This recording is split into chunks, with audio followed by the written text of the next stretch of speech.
Hey guys, assalamualaikum. Welcome back to Anglais bu gaaw ci Wolof, fast English in Wolof. Ngeen sànni seen coach Bamba. So guys, tey suñu lesson bis bi dañ leen indil 20 vocabulary, okay?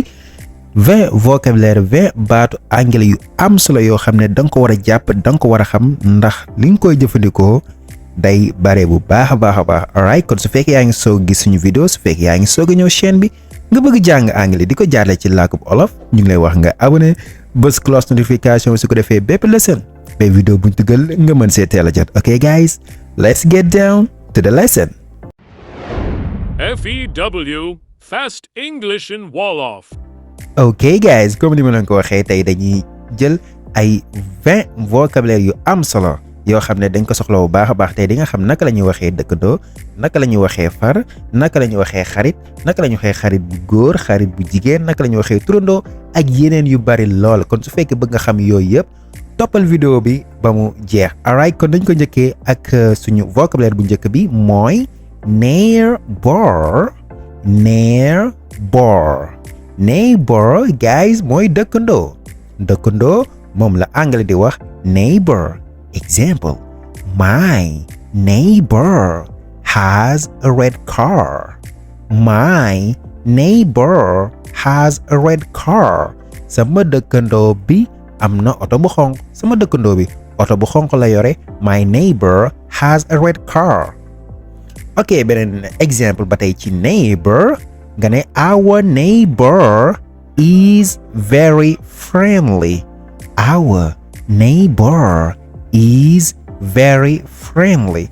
Our neighbors ñu dëkkandoo bi is very friendly. Ku ubbeeku la. Friendly mooy koo xam ne dafa ubbeeku, koo xam ne fu mu dem bokk moom la anglais di wax friendly. Ok, the next one ba tey ci vocabulaire yooyu noonu am nga si boss. Ok, boss mooy patron, ki nga xam ne moo la yilif sa wàllum liggéey moom la ñuy wax boss. Exemple nga ne my boss is a kind person. My boss, sama patron, is a kind person. Nit ku baax la.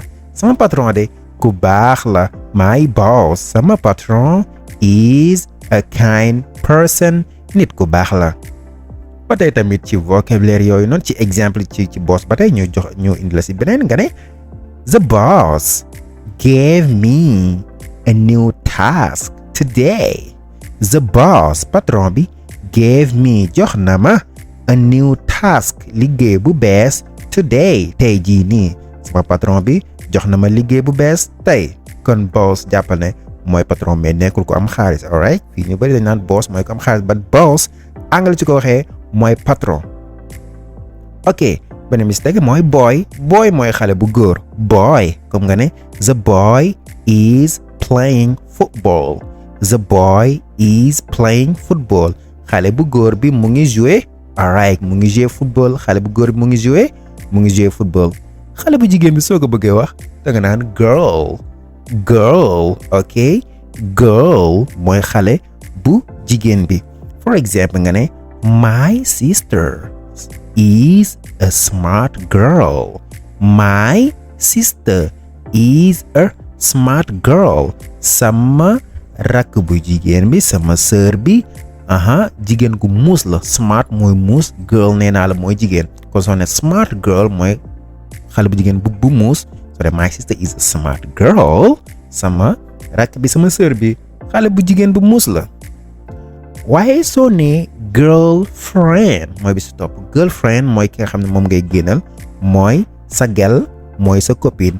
Girlfriend comme nga ne he gave his girlfriend a nice gift. He gave his girlfriend a nice gift.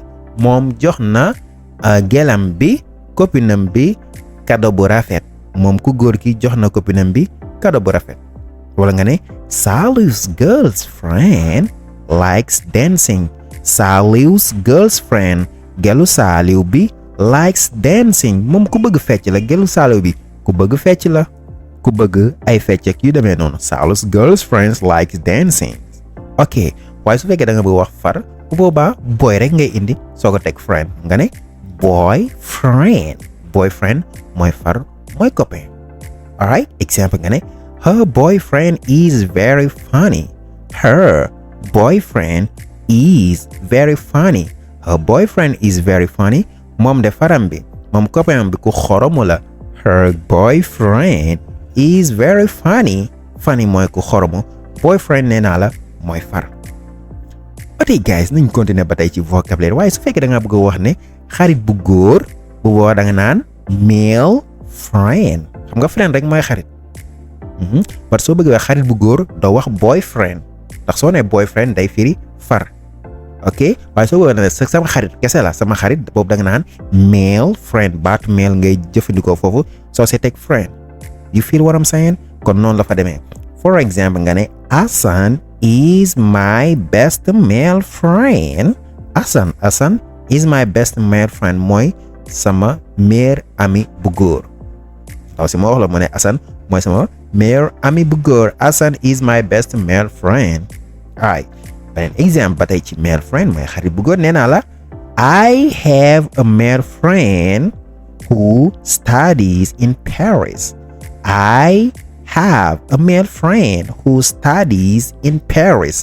am na xarit bu góor buy jàngee Paris bu nekk Paris di jàng. am na a male friend xarit bu góor who studies buy jàngee in Paris ca Paris. alright kon boobu mooy male friend. waaye su fekkee da nga bëgg woon xarit bu jigéen bu boobaa da nga naan female friend bul wax girlfriend ndax nee naa la girlfriend mooy girl. waaye su fekkee da nga bëgg a wax ne sama xarit bu jigéen la seexuñ dara da nga naan female friend. alright beneen exemple ci female friend nga ne my female friend helps me a lot. my female friend sama xarit bu jigéen bi helps me daf may dimbali a lot ci lu bari. ok beneen exemple nga ne a female friend loves cooking. my female friends sama xarit bu jigéen bi loves cooking ku bëgg togg la ku bëgg ay togg la. kon female friend jàppal ne mooy xarit bu jigéen. kon boyfriend mooy far girlfriend mooy gel male friend mooy xarit bu góor female friend mooy xarit bu jigéen guys. ba tey tamit ci vocabulaire indi na fi coworker. ok coworker mooy ki nga xam ne moom nga bokkal liggéey. ok ki nga xam ne moom nga bokkal liggéey soo nekk si benn atelier ki nga xam ne moom nga bokkal liggéey ki nga xam ne seen patron moo leen yilifandoo yéen ñaar kooku mooy sa coworker ak fu mu mënti doon. exemple ci coworker my coworker and I finished the job. my coworker sama ki nga xam ne moom laa bokkal liggéey. ok and I ak man finished the job. jeexal nañ liggéey bi. my coworker and I finished the job. terminé nañ liggéey bi jeexal nañ liggéey bi. ok nga ne the coworker sits next to me at work. liggéeykat bi ki nga xam ne moom laa bokkal liggéey sits next to me day toog sama wet at work fi ñuy liggéeyee. ok kon coworker mooy ki nga xam ne moom nga bokkal liggéey guys. waaye su fekkee da nga ba wax turandoo noo ko waxee koo xam ne yéen a bokk tur bu boobaa anglais nee la jëfandikool namesake. namesake mooy ki nga xam ne mooy sa turandoo. exemple nga ne my namesake lives in Dakar. my namesake sama turandoo lives mu ngi dëkk in Dakar ca Dakar. ok beneen exemple ci namesake guys nee naa la I met my namesake at the market yesterday.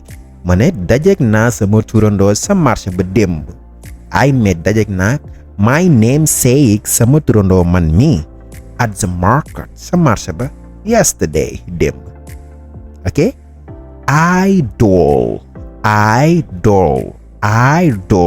idol mooy idol koo xam ne moom ngay rey moom ngay roy. idol. exemple nga ne the prophet is my idol. the prophet yonent bi sallallahu alayhi wa sallam peace be upon him alright is my idol mooy sama idol. peace be upon him mooy sallallahu alayhi wa sallam alright.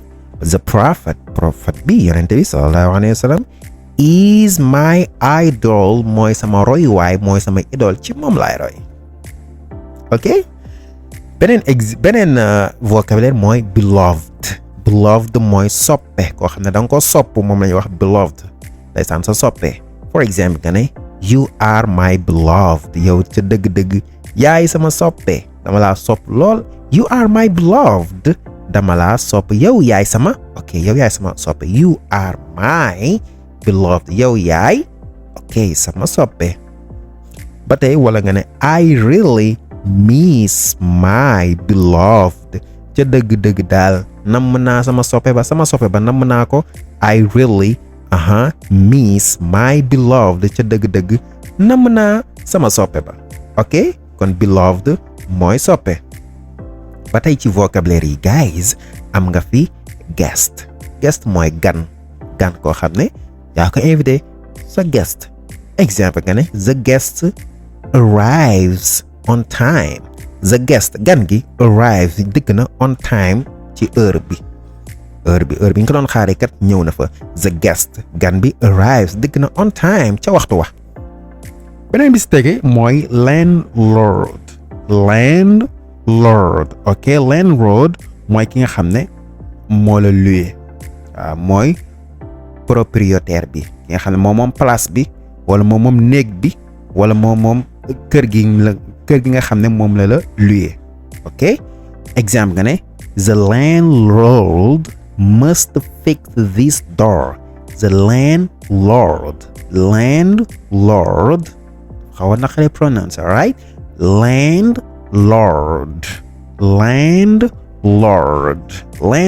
the landlord kii nga xam ne moom la must fix this door dafa war a defar buntu bi borom kër gi wala borom place bi whatever rek dafa war a defar buntu bi landlord waaye beneen bi nga xam ne mooy si tege mooy tenant tenant mooy ki nga xam ne moom moo loué néeg bi wala place bi wala kër gi mooy locataire bi comme nga ne my tenant is such a loyal person my tenant sama kii bi sama locataire yi nga xam ne moo loué place bi is a loyal person wax dëgg fa nit ku dëggu la is a loyal person xëy na li muy fayam doo tardé ak affaire yooyu noonu is a punctual person su la neexoon sax wax loolu ñu indi exemple boobu nga ne my tenant is such a punctual person punctual mooy koo xam ne dafa ponctuel alright ponctuel mooy koo xam ne lu mu la wax rek dina ko def maanaam su la nee la 5 lay fay le 5 boobu noonu di nga jot sa xaalis mais du la fay le 6 wala le 7 wala muy tardé koo xam ne du tardé a punctual person my tenant is such a punctual person bi nga xam ne mooy si tegee guys mooy roommate mooy ki nga xam ne moom nga bokkal néeg moom la ñuy wax roommate ki nga xam ne moom nga bokk ak néeg xëy na yéen ñaar yéen a cotisé lu yéen néeg bi comme nga ne my roommate used to sleep late my roommate ki nga xam ne moom laa bokk néeg bi used to sleep late tàmm na di guddee nelaw housemate moo si tege housemate mooy ki nga xam ne moom nga bokkal kër gi luye ko for exemple ñu luye leen benn appartement benn kër yow nga jël néeg bi keneen jël néeg bi ki nga xam ne moom nga bokkal kër gi jël ko moom mu jël ab néeg yow nga jël ab néeg kooku mooy sa housemate for exemple nga ne our housemate is shy he barely looks at me our housemate ki nga xam ne moom lañ bokkal kër gi suñu colocataire is shy moom nag ku am kersa la ku timide la he barely looks at me moom daanaka du ma xool daanaka du siggi xool ma he barely looks at me daanaka du siggi xool ma kon loolu mooy housemate mooy ki nga xam ne moom nga bokkal kër gi luyee ko the last one guys bi nga xam ne moo si mujj si vocabulaire si baat yi la indil mooy classmate mooy ki nga xam ne moom nga bokkal moom nga bokkal class sa classmate for example ne I learned a lot from my classmates I learn a lot damay jàng lu bëri from my classmates si sama si ñi nga xam ne ñoom laa bokkal classe ñi ma bokkal classe daal ñoom damay jàng si ñoom lu bëri I learn a lot from my classmate.